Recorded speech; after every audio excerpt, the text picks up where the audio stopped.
Positive atheism Telugu channel ప్రేక్షకులకు స్వాగతం. మనం గోరా నాస్తికుని జీవితం అనే పుస్తకంలో నుండి గోరా గారికి సంబంధించిన విషయాలను గురించి తెలుసుకుంటున్నాం కదా. ఈరోజు ఎపిసోడ్లో ఎన్నికలు, ప్రపంచ పర్యటనల గురించి తెలుసుకుందాం.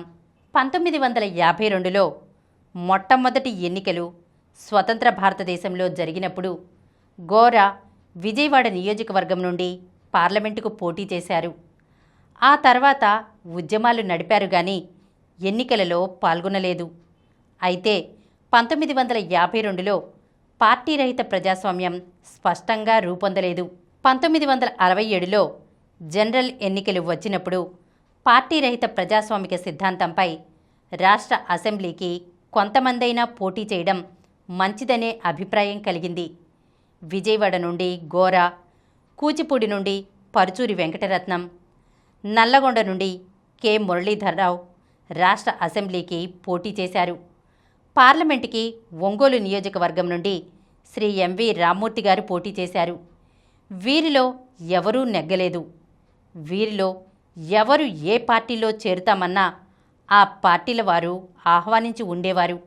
కానీ పార్టీ రహిత సిద్ధాంతానికి కట్టుబడి ప్రజలలో నూతన చైతన్యం తీసుకుని రావటమే ధ్యేయంగా వీరు ఎన్నికలలో పాల్గొన్నారు.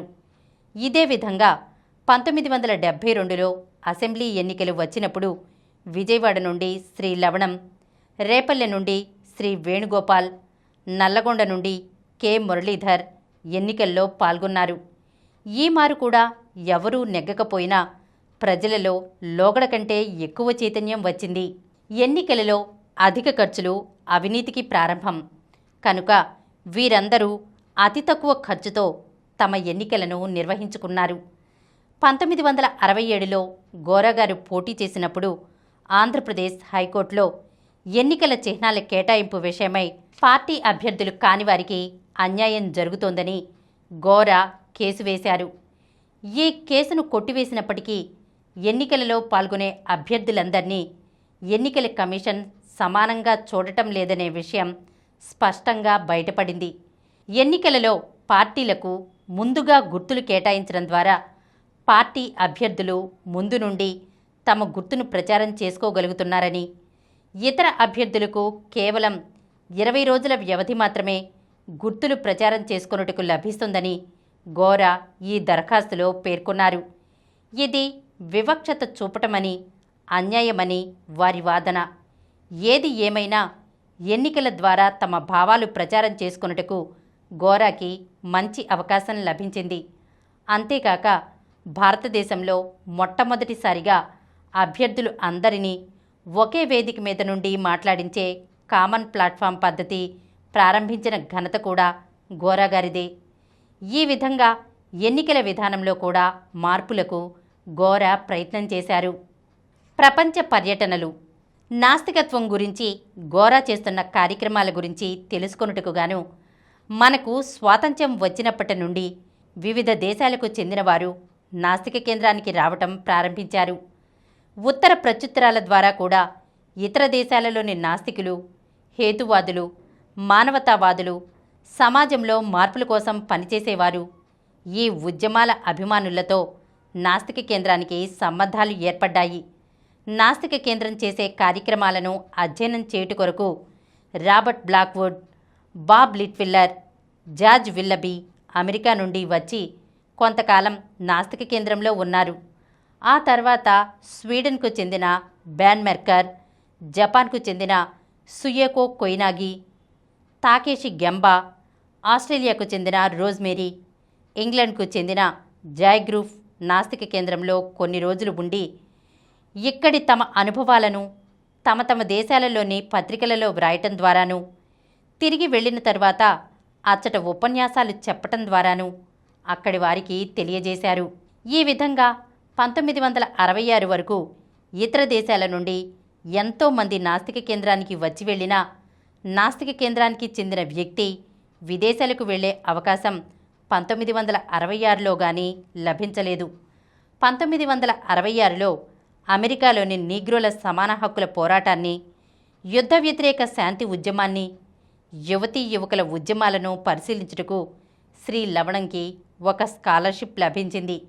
ఈ అవకాశాన్ని తీసుకుని శ్రీ లవణం అమెరికాలోని నాస్తిక, హేతువాద, మానవతావాద, లౌకికవాద సంస్థలతో కూడా పరిచయం చేసుకుని సంబంధాలు పెంచుకున్నారు. అంతేకాక నాస్తికత్వం పైన, నాస్తిక కేంద్రం చేస్తున్న కృషిపైన అమెరికాలో ఉపన్యాసాలు, రేడియో ఇంటర్వ్యూలు ఇచ్చారు. 1967 ఏప్రిల్ ఫిడెల్ఫియాలో జరిగిన అమెరికన్ హ్యూమనిస్ట్ అసోసియేషన్ మహాసభలలో ప్రత్యేక అతిథిగా పాల్గొన్నారు.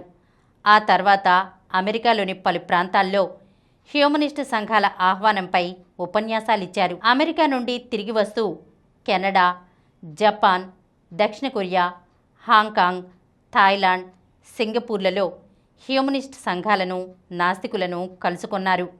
యూరప్లోనూ, ఆస్ట్రేలియాలోనూ ఉండే హ్యూమనిస్ట్, రేషనలిస్టు సంఘాలతోనూ, నాస్తికులతోనూ పరోక్ష పరిచయాలు కూడా పొందారు.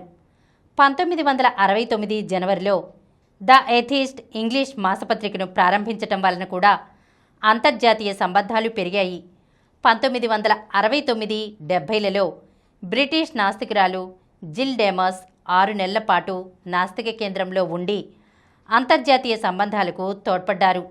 1970 జనవరిలో నాస్తిక కేంద్రంలో జరిగిన నాస్తిక సభలలో జిల్ డేమస్ మాత్రమే కాక ఇంగ్లాండ్కు చెందిన బార్నబీ మార్టిన్, అమెరికాకు చెందిన జాన్ యంగ్ కూడా పాల్గొన్నారు. ఈ మహాసభలు జరుగుతున్న సమయంలోనే 1974 ఆగస్టు నెలలో అమెరికాలోని బోస్టన్లో జరగనున్న international humanist and ethical unions మహాసభలలో పాల్గొనవలసిందిగా గోరాను ప్రత్యేకంగా ఆహ్వానించారు.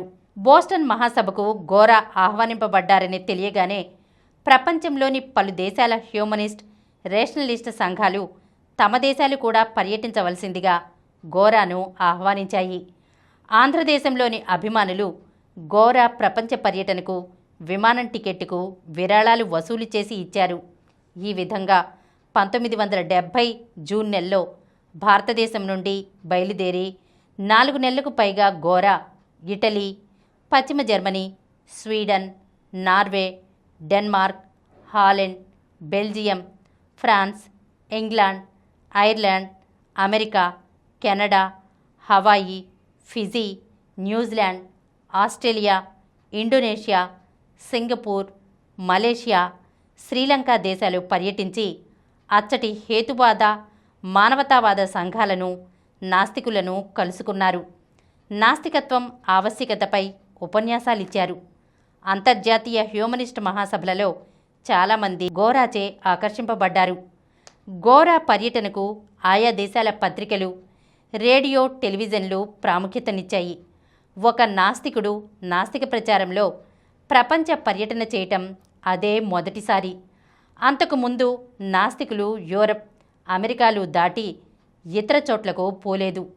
గోరా ప్రభావంతో లారీ బుల్లక్ ఆస్ట్రేలియాలోనూ, మేడలిన్ ముర్రే ఓహైర్ అమెరికాలోనూ గోరా సమక్షంలో నాస్తిక సంఘాలు స్థాపించారు. అమెరికాలో అంతకుముందు American association for advancement of atheism అనే సంస్థ ఉండేది. కానీ 1960 నాటికి ఆ సంస్థ చితికిపోయింది. అందుచేత శ్రీమతి ఓహైర్ కొత్తగా అమెరికన్ నాస్తిక సంఘాన్ని ప్రారంభించారు. గోరా జరిపిన ఈ ప్రపంచ పర్యటన చాలా విజయవంతమైంది. ఆ సందర్భంలోనే ప్రపంచ నాస్తిక మహాసభలు జరపాలనే సూచన వచ్చింది. గోరా, శ్రీమతి ఓహైర్లు కన్వీనర్లుగా విజయవాడలో ప్రపంచ నాస్తిక మహాసభలు 1971 డిసెంబర్లో జరపాలని నిర్ణయించారు. కానీ 1971లో తూర్పు పాకిస్తాన్ సంఘర్షణలో భారతదేశంలో పరిస్థితి కొంత చికాకుగా ఉన్నందున ఈ సభలు 1972 డిసెంబర్కి వాయిదా వేయటం జరిగింది. ఈ విధంగా ప్రథమ ప్రపంచ నాస్తిక సభలు 1972 డిసెంబర్లో విజయవాడ నాస్తిక కేంద్రంలో జరిగాయి. అయితే సరిగ్గా అదే సమయంలో ప్రత్యేక ఆంధ్ర ఉద్యమం ఉధృత రూపం తీసుకోవడంతో చాలామంది ప్రతినిధులు విజయవాడ రాలేకపోయారు. అమెరికా నుండి వచ్చిన మార్గరెట్ రీష్, ఎడ్విన్ లిడిన్ మాత్రం విజయవాడ చేరుకోగలిగారు. శ్రీమతి ఓహైర్కు వీసా లభించకపోవటంలో ఆమె ఈ సభలకు రాలేకపోయారు. ఇన్ని అవాంతరాల మధ్య ప్రథమ ప్రపంచ నాస్తిక మహాసభలు విజయవాడలో జరిగాయి. ఈ సభల రిపోర్ట్ ప్రపంచంలోని నాస్తిక, హేతువాద పత్రికలు ప్రముఖంగా ప్రచురిస్తాయి. ప్రపంచ నాస్తికోద్యమ చరిత్రలో ఈ మహాసభలు ఒక విశిష్ట స్థానాన్ని పొందాయి. ఈరోజు మనం గోరా గారికి సంబంధించిన కొన్ని విషయాలను గురించి తెలుసుకున్నాం కదా. వచ్చే ఎపిసోడ్లో మరికొన్ని విషయాలతో కలుద్దాం.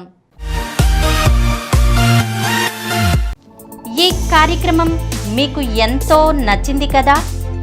ఇటువంటి మరిన్ని వీడియోల కోసం అనతి కాలంలోనే 20 కోట్ల వ్యూస్ సాధించిన సమరం ఛానల్ సమర్పించు పాజిటివ్ ఎథియిజం తెలుగు ఛానల్కు సబ్స్క్రైబ్ చేయండి, లైక్ చేయండి, మీ ఫ్రెండ్స్కి షేర్ చేయండి.